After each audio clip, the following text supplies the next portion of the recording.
Hello everyone, my name is Yuvraj Mehta. आप देख रहे हैं एजुकेशन एरा। तो आज जिस टॉपिक को लेकर हम आपके सामने प्रस्तुत हुए हैं वो है हमारा बजट सिस्टम। यानी बजट सिस्टम किस तरह से आपका शुरू होता है, मतलब बजट शब्द की उत्पत्ति कहाँ से होती है, किस तरह से इसका अर्थ रहता है, परिभाषाएं रहती है, और भारत में जो है बजट का निर्माण कैसे होता है। इन सभी के ऊपर हम लोग बातचीत करेंगे और साथ ही साथ हम इस टॉपिक पर भी बातचीत करेंगे कि भारत में बजट कैसे पास होता है। इस पर भी हम डिटेल में चर्चा करेंगे। तो बने रहिए एजुकेशन एरा के साथ। सबसे पहले हम बातचीत करेंगे बजट का अर्थ, जो बजट का अर्थ क्या रहता है बेसिकली। जब भी हम बातचीत करते हैं तो बजट से हमारा अभिप्राय एक ऐसे दस्तावेज से है जिसमें आय व्यय से संबंधित जो जानकारियां है वो लिखी जाती है। बेसिकली उसे ही बजट कहा जाता है। फॉर एग्जांपल अगर हम बातचीत करें तो हम बेसिकली अपने घरों में मंथली जिस प्रकार से हम अपने आय व्यय का एक विवरण तैयार करते हैं कि कितना पैसा हमारा कहाँ जा रहा है और कहाँ से हमारी आय हो रही है, कहाँ हम यूज़ कर रहे हैं उस मनी को, तो उसका जो एक पूरा विवरण है उसको ही हम बेसिकली जो है बजट कहते हैं।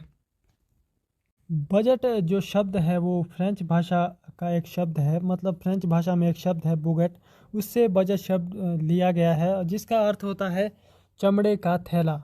इसके पीछे एक बहुत बड़ी कहानी है। इंग्लैंड के एक चांसलर हुए वो कॉमन सदन में जो अपने वित्तीय कागजात थे उनको जो है चमड़े के थैले में ले जाया करते थे, तथा चमड़े के थैले से निकाल कर वो लोगों के सामने अपनी नीतियों को प्रस्तुत किया करते थे। तो वहीं से ये जो शब्द है बजट वो फेमस हो गया था। वहीं से दूसरे देशों ने इसको अपना लिया था। इसके बाद हम बातचीत करें अगर आधुनिक समय में, इसका सबसे पहले प्रयोग इंग्लैंड में 1733 में किया गया था, फिर दूसरे राष्ट्रों ने इसे अपना लिया। अगर हम बातचीत करें भारत में कि भारत में किस तरह से यह जो बजट शब्द है वो स्टार्टिंग हुआ है। अगर हम बातचीत करें भारत की नीतियाँ है जितनी भी है, चाहे आर्थिक राजनीतिक या जिस तरह की भी नीतियाँ भारत की रहती है, तो उन सभी पर जो है इंग्लैंड की नीतियों का एक बहुत बड़ा प्रभाव रहा है। भारत में बजट का आरंभ सबसे पहले वायसराय के शासनकाल में हुआ है। आपके जो सबसे पहले वायसराय थे वो थे आपके लॉर्ड कैनिंग। उनके टाइम पीरियड में मतलब 1856 से 1862 के बीच यहाँ पर जो है भारत में बजट पेश किया गया था। अगर हम बातचीत करें तो भारत में पहला बजट जेम्स विल्सन ने सबसे पहले 18 फरवरी 1860 में वायसराय की परिषद के सामने पेश किया था। ये आपने याद रखना है, ये नेम जेम्स विल्सन ने सबसे पहले 18 फरवरी 1860 में वायसराय की परिषद के सामने जो है बजट प्रस्तुत किया था। अगर हम इंडिया की बात करें उस समय यहाँ पर अंग्रेज़ों का शासन था, तो उस समय यहाँ पर सबसे पहला बजट जो है पेश किया गया था। इसके बाद अगर हम बात करते हैं स्वतंत्र भारत की, तो स्वतंत्र भारत में पहला बजट 26 नवंबर 1947 को पेश किया गया था। मतलब भारत के जो प्रथम तत्कालीन वित्त मंत्री आर के शनमुखम चेट्टी ने आज़ाद भारत का पहला बजट पेश किया था। तो ये भी आपने याद रखना है। इसके बाद हम जो बातचीत करेंगे वो करेंगे बजट की परिभाषा की। बेसिकली मैंने दो बजट की आसान परिभाषाएं यहाँ पर पिकअप की है, क्योंकि education should be always too much simple, ताकि आसानी से इसको सभी लोग समझ पाए। तो सबसे पहली जो इसकी परिभाषा है वो रेनेस्ट्रॉम की परिभाषा आती है। तो रेनेस्ट्रॉम का कहना है कि यह एक ऐसा दस्तावेज है जिसमें सरकारी आय तथा व्यय की प्रारंभिक अनुमोदित योजनाएं दी गई होती है। मतलब एक ऐसा दस्तावेज जिसमें सरकार ने पहले से ही अपनी योजनाएं दी होती है कि वो वित्तीय वर्ष में किस प्रकार से कार्य करेंगे। तो बेसिकली रेनेस्टॉम का यही कहना है कि यह एक ऐसा दस्तावेज है जिसमें सरकारी आय व्यय की प्रारंभिक अनुमोदित योजनाएं दी हुई होती है। जो इसकी सेकंड डेफिनेशन है वो है डिमोक द्वारा दी गई है। तो डिमोक का कहना है कि बजट एक ऐसा वित्तीय आयोजन है, मतलब एक ऐसा वित्तीय आयोजन है जिसमें गत वर्ष के वित्तीय अनुभव, यानी जो पिछले साल के जो वित्तीय अनुभव है उनका संक्षिप्त विवरण तथा आगामी वर्ष की योजनाएं आपके पास दी गई होती है। उसे डिमोक के अनुसार उसे बजट कहा गया है। यानी एक ऐसा आयोजन जिसमें आपके पिछले साल के एक्सपीरियंस होते हैं तथा आगामी वर्ष की योजनाएं भी उसमें उसके आधार पर निर्मित की जाती है, तो उसे ही डिमोक के अनुसार बजट माना गया है। ध्यान देने योग्य जो बात है वो है कि भारत में बजट शब्द का प्रयोग कहीं पर भी नहीं किया गया है। इसके स्थान पर अगर हम बातचीत करते हैं तो आर्टिकल 112 में वार्षिक वित्तीय विवरण तैयार करने का प्रावधान किया गया है। मतलब बजट शब्द कहीं भी प्रयुक्त नहीं किया गया है, इसके स्थान पर आपका वार्षिक वित्तीय विवरण आर्टिकल 112 में आपका देखने को मिलता है। मतलब आर्टिकल 112 के अकॉर्डिंग आप जो है राष्ट्र में वार्षिक वित्तीय विवरण तैयार करने का प्रावधान है जो यहाँ पर दिया गया है। भारत में बजट हर साल 1 अप्रैल को वित्त मंत्रालय द्वारा पेश किया जाता है और भारत में जो वित्त वर्ष होता है आपका वो 1 अप्रैल से लेकर 31 मार्च तक चलता है। तो ये आपने ध्यान में रखनी है ये सभी चीज़ें। इसके बाद अगर हम बातचीत करें कि भारत में बजट का निर्माण किस तरीके से होता है, तो निर्माण करने के लिए भी आपके पास कुछ पॉइंट्स होते हैं, उन पॉइंट्स के ऊपर हम लोग बातचीत करेंगे। तो सबसे पहला पॉइंट है आपके पास भुगतान अधिकारियों द्वारा तैयार करना। वित्तीय वर्ष से लगभग 8-9 महीने पहले, यानी वित्तीय वर्ष मान के चलिए आप, वित्तीय वर्ष आपका 1 अप्रैल से लेकर आपका 31 मार्च तक चलता है, तो वो आपका वित्तीय वर्ष कहलाता है। तो वित्तीय वर्ष से 8-9 महीने पहले, यानी 1 अप्रैल से 8-9 महीने पहले ये काम शुरू हो जाता है। और इसमें सबसे पहले जो वित्त विभाग का महालेखाकार है वो विभिन्न विभागों के अध्यक्षों को आय व्यय तथा अलग अलग अनुमानों को तैयार करने के लिए एक निर्धारित फॉर्म देता है। मतलब वित्त विभाग से जो महालेखाकार है वो विभिन्न विभागों के अध्यक्षों को आय व्यय से संबंधित अपने अनुमानों को तैयार करने के लिए एक फॉर्म देता है उनको, और इस फॉर्म को बेसिकली स्केलेटन फॉर्म कहा जाता है। इस फॉर्म को भरकर अधिकारियों या जो अध्यक्ष है विभागों के, इस फॉर्म को भरकर वो महालेखा अधिकारी के पास वापस भेज देते हैं। सेकंड जो आपका पॉइंट है वो है नियंत्रण अधिकारियों द्वारा जांच पड़ताल। मतलब जो नियंत्रण अधिकारी होते हैं वो विभिन्न विभागों की जो आय व्यय के अनुमान है उनके ऊपर बेसिकली वो रिसर्च करते हैं कि किस तरह से उनकी जो मांगे हैं क्या वो उचित है या अनुचित है। इसके ऊपर नियंत्रण अधिकारियों का काम रहता है, वो इसको चेक करते हैं। प्रत्येक विभाग अपने अपने आय व्यय का विवरण तथा मांगों को वित्तीय विभाग को भेज देता है नवंबर महीने तक। मतलब नवंबर महीने तक प्रत्येक विभाग जो है अपने आय व्यय का विवरण तथा मांगों को वित्त विभाग के पास भेज देता है। इसके बाद जो आपका वित्त मंत्रालय है वो जांच पड़ताल करेगा। वो बेसिकली वित्त मंत्रालय विभिन्न विभागों द्वारा भेजे गए अनुमानों पर विचार विमर्श करता है। तो विभागों के जो अध्यक्ष है विभागों के अध्यक्षों से बातचीत करता है। अध्यक्षों से बातचीत करने के बाद मंत्रालय अनुमानों में कटौती कर सकता है। मतलब अगर उनकी जो मांगे हैं वो उचित नहीं है तो उस पर थोड़ी बहुत कटौती की जा सकती है। अध्यक्षों से बातचीत करने के बाद वित्त मंत्रालय द्वारा यह फैसला लिया जाता है, कटौती की जा सकती है।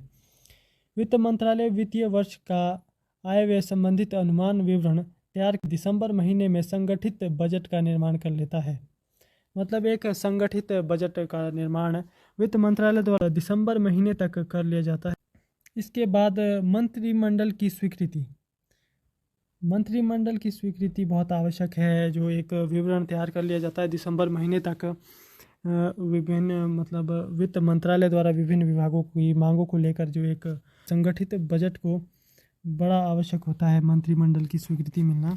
वित्त मंत्रालय विभिन्न विभागों के अनुमानों को इकट्ठा करता है तथा एकत्रित अनुमानों को ही बजट कहा जाता है। मतलब जो आपका वित्त मंत्रालय है विभिन्न जो विभाग है उनकी मांगों को इकट्ठा करता है तथा इसी को ही बेसिकली जो है आपका एक बजट कहा जाता है। इसके बाद अगर हम बातचीत करें, इसके बाद बजट को मंत्रिमंडल के सामने पेश किया जाता है। मंत्रिमंडल की स्वीकृति मिलने के बाद वित्त मंत्री जो आपका फाइनेंस मिनिस्टर है वो अंतिम रूपरेखा तैयार करता है बजट की। मतलब फाइनल करता है उसको कि कितना क्या क्या इसमें अनुमान है और अनुमान तथा मांगों को वो फाइनल रूप देता है फाइनेंस मिनिस्टर। ये तो था कि भारत में बजट का निर्माण किस तरह से होता है उसके बारे में हमने पढ़ा। अब हम बातचीत करेंगे कि भारत में बजट कैसे पास होता है। भारत में बजट कैसे पास होता है इसके लिए भी कुछ आपके स्टेप्स होते हैं जिनसे होकर गुजरना पड़ता है। मतलब उन स्टेप्स को फॉलो करना पड़ता है। तो पहला स्टेप जो है वो है संसद में बजट की पुनर्स्थापना। आमतौर पर जो वित्त मंत्री है वो राष्ट्रपति की आज्ञा से संसद के सामने, मतलब संसद में बेसिकली जो आपका ये बजट है वो सबसे पहले आपका लोकसभा में पेश किया जाता है और लोकसभा में जो आपका वित्त मंत्री है वो भाषण देता है, लोकसभा में भाषण देता है, और बजट की छपी हुई कॉपियाँ यानी प्रतियाँ सदस्यों में बांट दी जाती है ताकि सदस्य अवगत हो सके कि कौन कौन सी नीतियाँ है वो वित्तीय वर्ष में लागू की जाएंगी, किस तरह से आर्थिक नीतियाँ है उन पर भी किस तरह से वो लागू की जाएगी लोगों पर, तो उसके ऊपर भी बेसिकली बातचीत की जाती है। मतलब सब कुछ लिखा रहता है उन छपी हुई प्रतियों में, तो वो प्रतियाँ सभी में बांट दी जाती है। वित्त मंत्री है वो भाषण देता है तथा भाषण में वित्त योजनाओं तथा आर्थिक नीतियों पर वो प्रकाश डालता है, किस तरह से जो वित्तीय वर्ष में है वो सरकार अपनी नीतियाँ लाना चाहती है, तो इसके ऊपर बातचीत की जाती है भाषण में।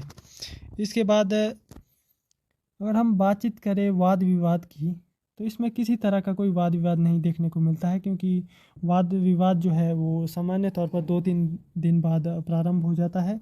इसके बाद जो बजट जो है वो राज्यसभा के सामने पेश किया जाता है।